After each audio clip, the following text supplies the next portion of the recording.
Hello साथियों, कैसे हैं? स्वस्थ हैं, मस्त हैं और निश्चित रूप से बड़े ही तन मन धन के साथ आप एग्ज़ाम की तैयारी कर रहे हैं। इसी आशा और विश्वास के साथ आज के इस सेशन में मैं संदीप शर्मा, व्याख्याता वाणिज्य, सभी साथियों का तहे दिल से हार्दिक अभिनंदन और स्वागत करता हूं। साथियों, निश्चित रूप से आप बढ़िया तैयारियों में लगे हुए हैं और उन्हीं तैयारियों में हम भी आपका सहयोग कर रहे हैं। लगातार आपको बेसिक अकाउंटेंसी के जो रूल है उनको अपन इस ऑनलाइन प्लेटफॉर्म के माध्यम से समझ रहे हैं। हमारा प्रयास मुख्य रूप से यही है कि आपको घर बैठे एक ऑनलाइन प्लेटफॉर्म के माध्यम से आपको अपनी तैयारी करने का मौका मिल सके। अपन चर्चा कर रहे हैं 11वीं की जो बेसिक अकाउंटेंसी है ना। बेसिक अकाउंटेंसी है, पहले अपने को क्या समझना होता है, जो थ्योरेटिकल पोर्शन है वो समझना होता है और उसके आधार पर अपन क्या करते हैं, प्रैक्टिकल चीज़ है वो भी फिर आसानी से अपन समझ जाते हैं, है ना। तो अपना ये प्रयास रहेगा कि आपको जो भी अकाउंटेंसी के जो बेसिक रूल एंड रेगुलेशन है उनको कंसेप्ट के साथ आपको बताया जाए ताकि आप इजीली उन चीज़ों को समझ सके। उसी श्रृंखला में अपन आज चर्चा करेंगे लेखांकन की कुछ और अवधारणाओं की। पिछला जो सेशन था उसमें अपन ने अवधारणाओं के बारे में चर्चा की थी कि भाई अवधारणाएं क्या होती है ना, किस तरीके से एक व्यापार का संचालन होता है, उन अवधारणाओं में कौन कौन सी है, जिसमें आपकी पृथक यानी व्यावसायिक इकाई की अवधारणा थी जिसे पृथक अस्तित्व की अवधारणा भी कहते हैं, सत्ता की अवधारणा भी कहते हैं। और सत्ता की अवधारणा में आपने देखा था कि व्यापार और व्यापार को स्वामी को दोनों को अलग माना जाता है और इसी वजह से व्यापार का स्वामी जो व्यापार में पूंजी लेके आता है उस पर फर्म है या संस्था है या कंपनी है वो ब्याज लेती है। और अगर किसी साझेदार द्वारा व्यापार से कोई राशि निकाली जाती है तो उस आहरण पर ब्याज लिया जाता है। तो किसी साझेदार के आहरण पर ब्याज लिया जाना भी व्यवसायिक इकाई की अवधारणा ही मानी जाती है। ठीक है, तो उनमें अपन ने चर्चा की थी। आज कुछ और अवधारणाओं पर चर्चा करेंगे, तो फटाफट जो भी साथी हमारे साथ जुड़ रहे हैं वो जुड़ जाएं क्योंकि 8:30 का टाइम हो चुका है और ये इम्पोर्टेंट टाइम है। अभी अपन कुछ महत्वपूर्ण जो पॉइंट्स है उस पर अपन चर्चा करेंगे जो आपके एग्जाम के लिए फायदेमंद होगी। ठीक है, स्टार्ट करें आज के सेशन को। और आज के सेशन में अगली जो अवधारणा है वो अपनी है लागत की अवधारणा, यानी आपकी कॉस्ट कंसेप्ट। ये लागत की अवधारणा क्या कहती है कि आपकी जो स्थायी संपत्तियां हैं उस पर अपने को क्या करना है, मूल्य ह्रास है वो लगाना है।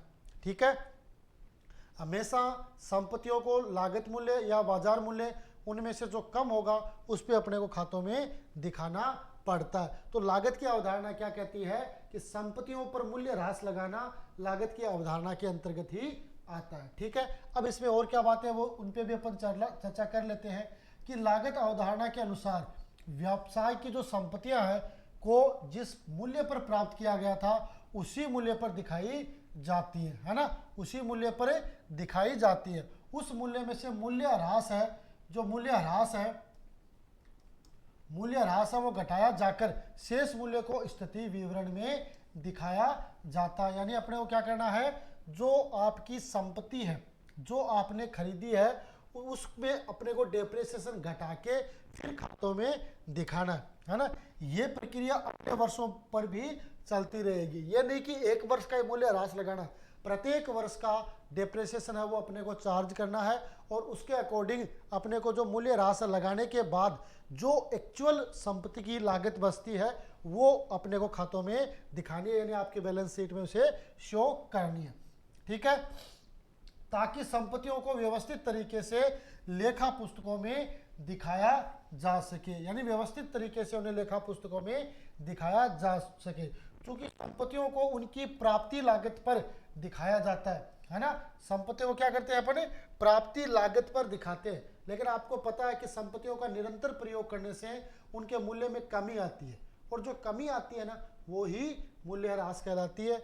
तो ठीक है, डेप्रिसिएशन के बारे में एक अलग से टॉपिक आएगा, उस पर अपन कंप्लीटली चर्चा करेंगे। अभी अपने को सिर्फ ध्यान रखना है लागत अवधारणा, तो मूल्य ह्रास लगाना वो भी लागत अवधारणा के अंतर्गत ही आता है। और इसको किस अवधारणा के नाम से जाना जाता है, इसे ऐतिहासिक लागत अवधारणा भी कहते हैं, है ना। अगर आपसे पूछ लागत अवधारणा या ऐतिहासिक लागत अवधारणा, दोनों एक ही है ना।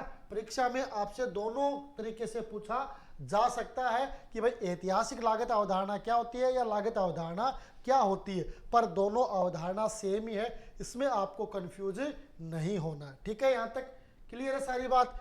तो ये इन छोटी छोटी चीजें, लेकिन इनको अपने दिमाग में विद कंसेप्ट के साथ क्लियर रखना पड़ेगा। अगर ये चीज क्लियर हो जाती है तो फिर आपको एग्जाम में किसी प्रकार की दिक्कत नहीं होगी, है ना। क्योंकि एग्जाम जो कंपटीशन एग्जाम है ना, उसके लिए तैयारी हर बच्चा करता है ना। पर सेलेक्ट है वो 340 ही क्यों होते हैं, बाकी भी तो हो सकते हैं ना।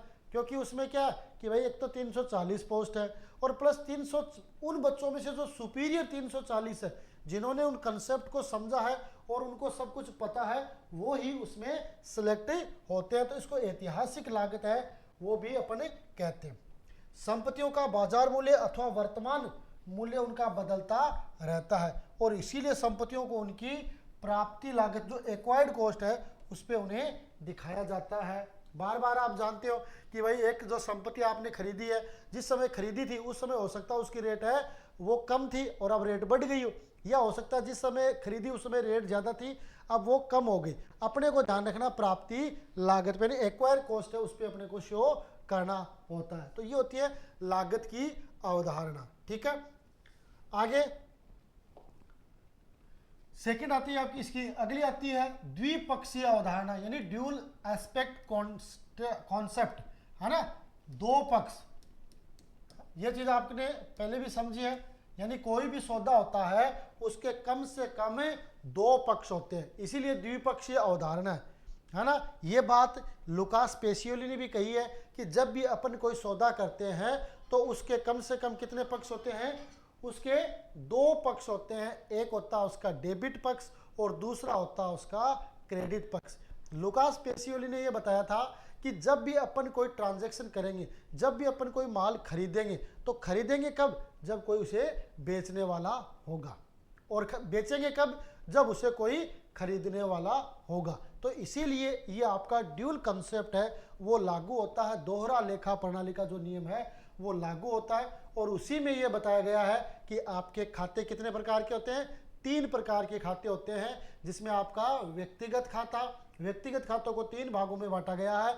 एक तो आपका व्यक्तिगत जो प्राकृतिक व्यक्तिगत खाता है, दूसरा आपका कृत्रिम व्यक्तिगत खाता है और तीसरा उत्तराधिकार खाता। अब इनमें अगर उप विभाजन करके प्रश्न पूछता है तो अपने को ध्यान रखना कौन कौन से आपके इसके अंतर्गत आते हैं। दूसरा आपका वस्तुगत कह दो या जो आपका वास्तविक अकाउंट कह दो, और तीसरा नाममात्र या अवास्तविक खाता भी अपने कह सकते हो। तो वो ड्यूल कंसेप्ट है वो यहीं से लागू होता है। तो ये क्या कहता है कि इस अवधारणा के अनुसार प्रत्येक व्यावसायिक लेन देन जिसको लेखा पुस्तकों में लिखा जाता है, दो पक्ष या दो खातों का अवश्य वो प्रभावित करते, कम से कम 2, 3 भी हो सकते हैं, 4 भी हो सकते हैं, लेकिन कम से कम 2 खाते तो जरूर होंगे, एक नहीं हो सकता। एक होते हैं तो फिर इकहरा लेखा पद्धति हो जाती है जो दोषपूर्ण पद्धति मानी जाती है। यदि एक पक्ष को नाम लिखा जाता है तो अवश्य ही दूसरे पक्ष को जमा किया जाएगा, जमा लिखा जाएगा। दोहरा लेखा प्रणाली में इसी अवधारणा के आधार पर लेखांकन का कार्य किया जाता है। जो आपके डबल एंट्री सिस्टम है उसमें जितनी भी जो प्रविष्टियां करते हैं उनमें अपने को इसी को आधार मान के प्रविष्टि करनी होती है। ये महत्वपूर्ण आधार होता है और उसी के आधार पर ये प्रविष्टियां की जाती है। ठीक है, क्लियर है सारी बात। ये हो गया आपका ड्यूल कंसेप्ट, है ना। तो बहुत बार परीक्षा में आता है कि किसी भी सौदे में कम से कम 2 पक्ष कौन सी अवधारणा के कारण होते हैं, तो द्विपक्षीय अवधारणा के कारण होते हैं, ड्यूल एसेप्ट कॉन्सेप्ट के आधार पर होते हैं। ये अपने को ध्यान में रखना। क्लियर है, पॉइंट नंबर 2 आज का दूसरा ये क्लियर है।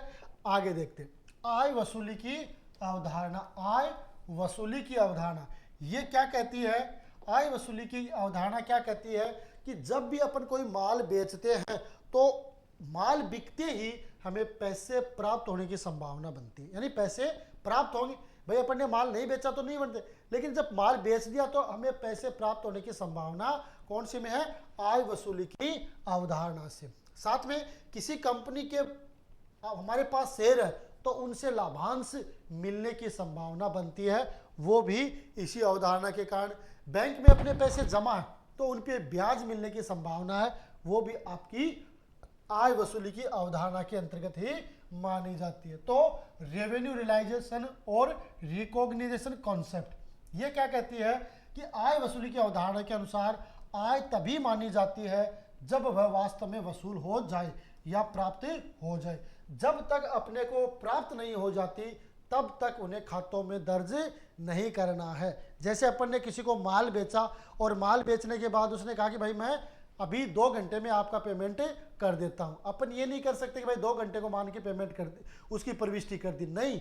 जब तक आपको पैसे प्राप्त नहीं हो जाते तब तक उसकी प्रविष्टि नहीं करनी है। ये बात कहती है आय वसूली की अवधारणा। ठीक है। आर एन एंथोनी ने कहा है revenue is a considered as a being earned on the date at which it is realized, that is the date when goods or services are furnished to the consumer in the exchange for cash or the other valuable consideration. ये क्या कह रहे हैं कि यही बात ये कह रहे हैं कि जब तक जिस डेट को आपको वो पैसे वसूल नहीं हो जाए, चाहे वो आपकी किसी सेवा के बदले हो, चाहे वो किसी माल के बदले में हो, और चाहे वो आप कैश के रूप में प्राप्त करें या किसी और तरीके से प्राप्त करें, उन्हें खातों में दर्ज तभी करना चाहिए जब वो हमें वास्तविक रूप से प्राप्त हो जाए। ये बात कहती है आपकी आय वसूली की अवधारणा, क्योंकि इसमें और कंसेप्ट आते हैं। जैसे मैंने बताया कि भाई बैंक में आपके पैसे तो ब्याज प्राप्त होने की संभावना बनती है, तो उनसे भी एक तरीके से आय ही जनरेट होती है। ठीक है, क्लियर है। बढ़े आगे। अर्थात जो बात इंग्लिश में थी, जो इंग्लिश वर्जन था अभी भी आपको समझ में नहीं आया है, तो यहां से आप देख सकते हो कि आय को उस तिथि को अर्जित माना जाता है जिस तिथि को वस्तु और सेवाएं नगद अथवा अन्य मूल्यवान प्रतिफल के बदले ग्राहकों को उपलब्ध करवा दी जाती है। अर्जन तो उसी दिन मान लिया जाएगा, है ना, अपने ने अर्जित कर ली, है ना, लेकिन वो प्राप्त नहीं हुई। प्राप्त होने पर उसकी प्रविष्टि की जाएगी। जैसे मान लो आपने देखा कि भाई कोई कार्मिक है, वो कार्मिक जैसे मान लो 1 मई से लेकर 31 मई तक ऑफिस में काम करता है ना। अब इसकी सैलरी कब बनेगी? या तो 1 जून को, है ना, अगले महीने की 1 तारीख को ड्यू हो जाती है, तो 1 जून को सैलरी बनेगी। अब देखो उसने क्या किया कि भाई उसने वो हो सकता है कि 25 दिन काम कर लिया, 25 मई तक उसने काम कर लिया, है ना। अब देखो ये 25 मई तक काम कर लिया, इसका मतलब उसकी आय है वो क्या होगी? अर्जित तो होगी, लेकिन प्राप्त नहीं हुई है। प्राप्त कब होगी? 1 जून को प्राप्त होगी, है ना। 25 दिन काम कर लिया, अब प्राप्त कब होगी? वो 1 जून को होगी। तो ये कहता है कि भाई नगद सेवाओं के बदले या वस्तुओं के बदले में आपने प्रतिफल के बदले में कोई भी ग्राहक को उपलब्ध करवा दिए, लेकिन वो अर्जित उसी तिथि को मानी जाएगी जिस तिथि को आपने सेवाएं दी है। ठीक है।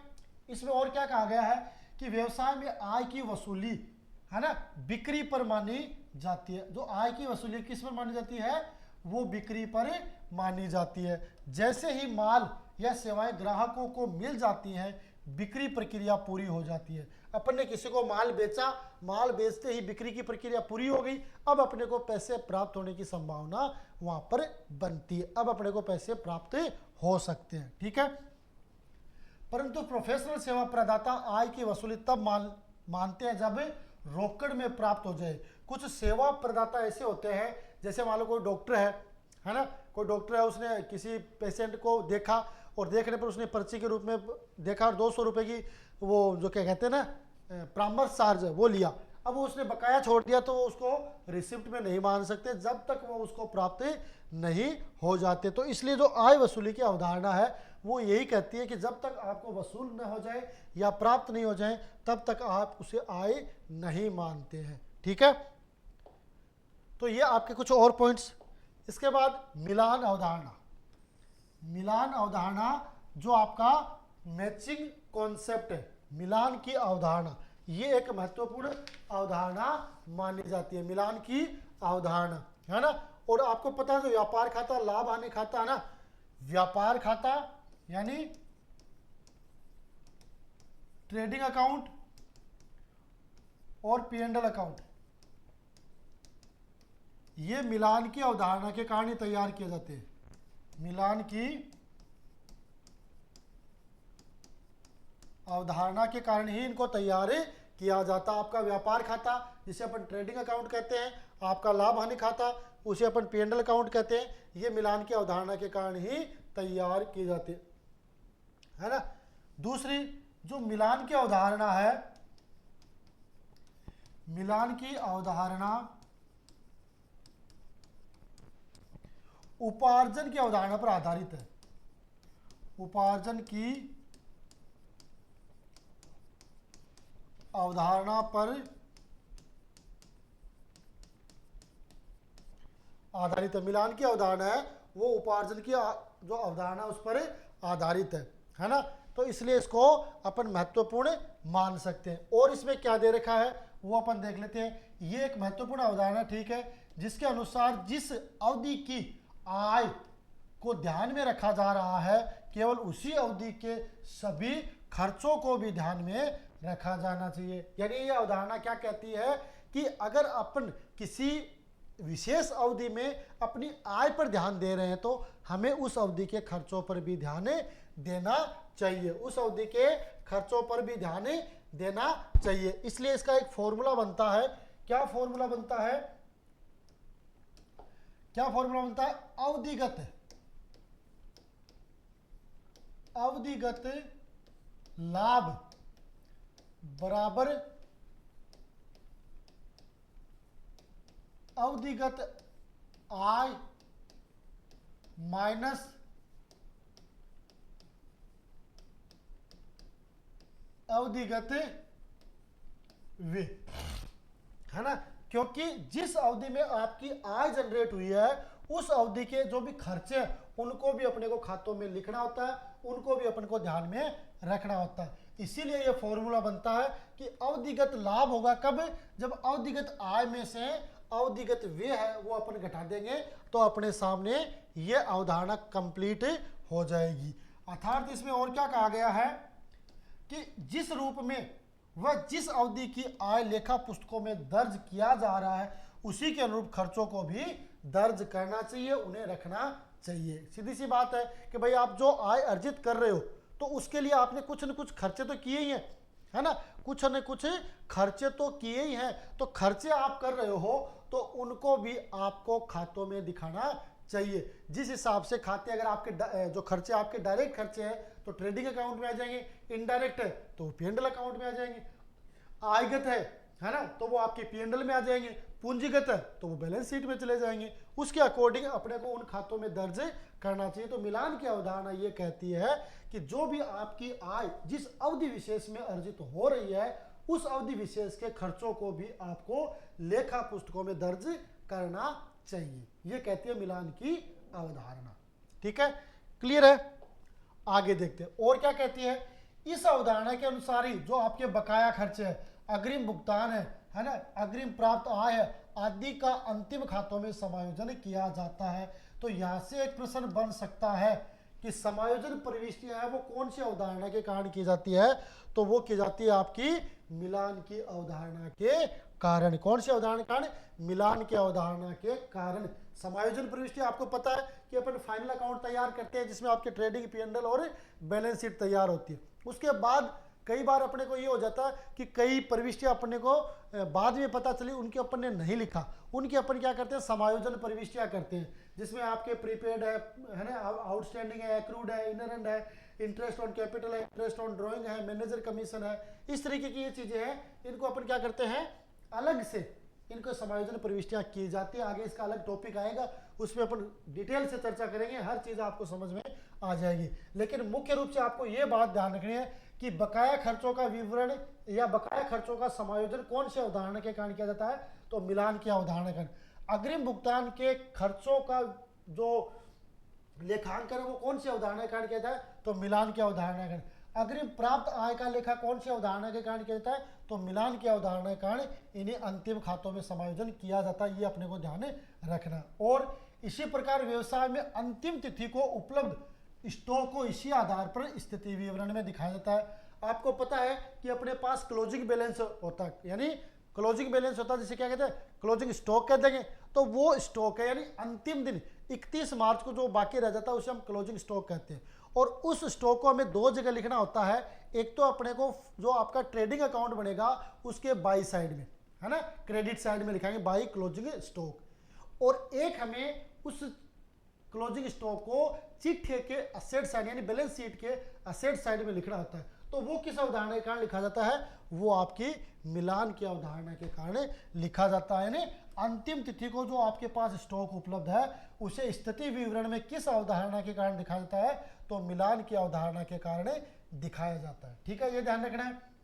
इसी प्रकार अग्रिम प्राप्त आय और बकाया आय, है ना, ड्यू बट नॉट रिसीव्ड का समायोजन भी इसी अवधारणा के अनुसार किया जाता है। ठीक है, इसी अवधारणा को अर्जित अवधारणा एक्यूरल कंसेप्ट भी कहा जाता है। जो आपकी मिलान की अवधारणा है उसका दूसरा नाम क्या है, एक्यूरल कॉन्सेप्ट भी है। तो ये भी आ सकता है परीक्षा में, अर्जित अवधारणा भी इसको कह सकते हैं। तो देखो दोनों सेम ही है, आप परीक्षा में कंफ्यूज हो जाओगे, चाहे मिलान की अवधारणा कह दो चाहे अर्जित अवधारणा कह दो, दोनों एक ही हैं। और दोनों एक ही हैं तो हो सकता है कि आपको अर्जित अवधारणा के बारे में भी पूछा जाए। तो सेम प्रोसेस है, अपने को ध्यान रखना है कि यही अर्जित अवधारणा है जो मिलान की अवधारणा होती है। ठीक है, अर्जित अवधारणा के अनुसार आय जो देय हो गई है, भले नगद में मिली हो या नहीं मिली हो, उसे लेखा अवधि में दर्ज कर लिया जाता है और यह देय या अर्जित हो जाती है, यानी हो गई है, कोई दिक्कत नहीं है।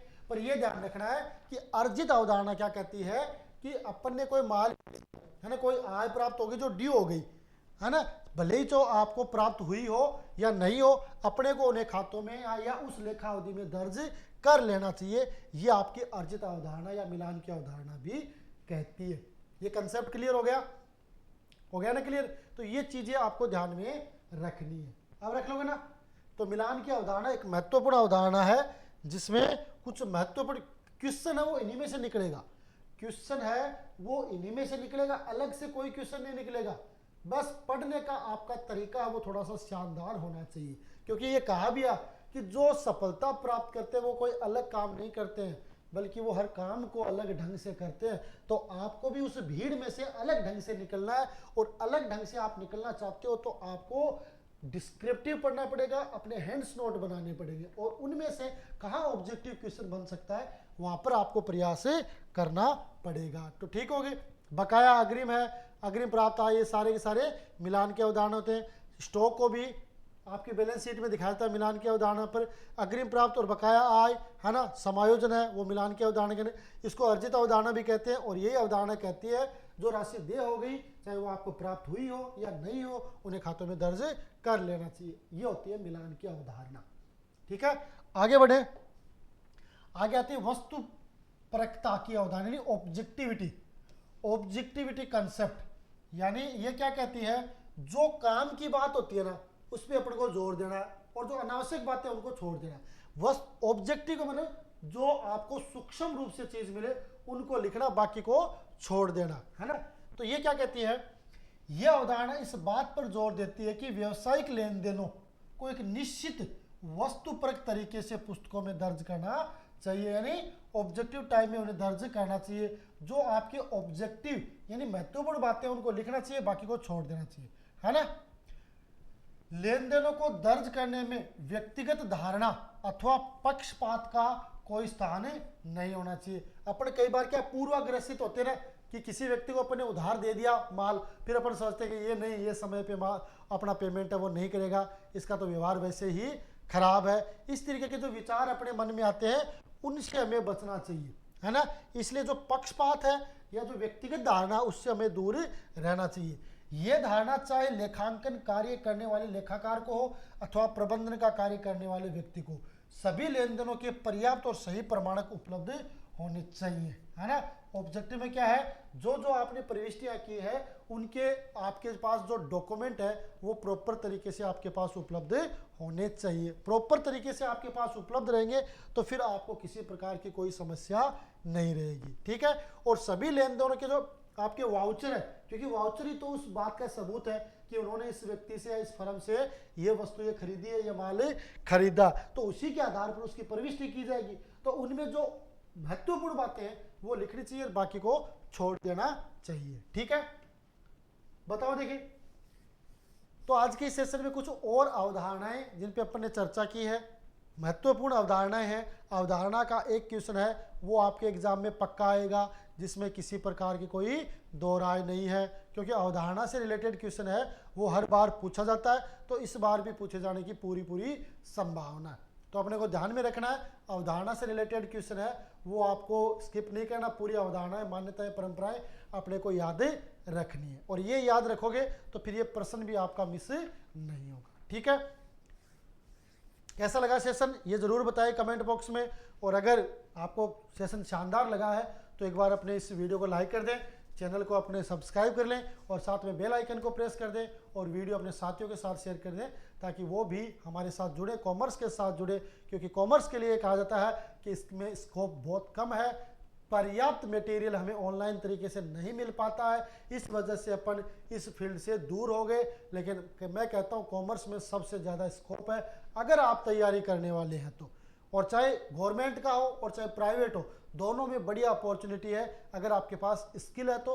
और वो स्किल है वो आपको स्वयं को डेवलप करनी होगी, और वो डेवलप करोगे तो निश्चित रूप से आप हर फील्ड में सफल होगे। इसी आशा और विश्वास के साथ आज के सेशन में इतना ही, मिलेंगे अगले सेशन में, तब तक के लिए जय हिंद, जय भारत।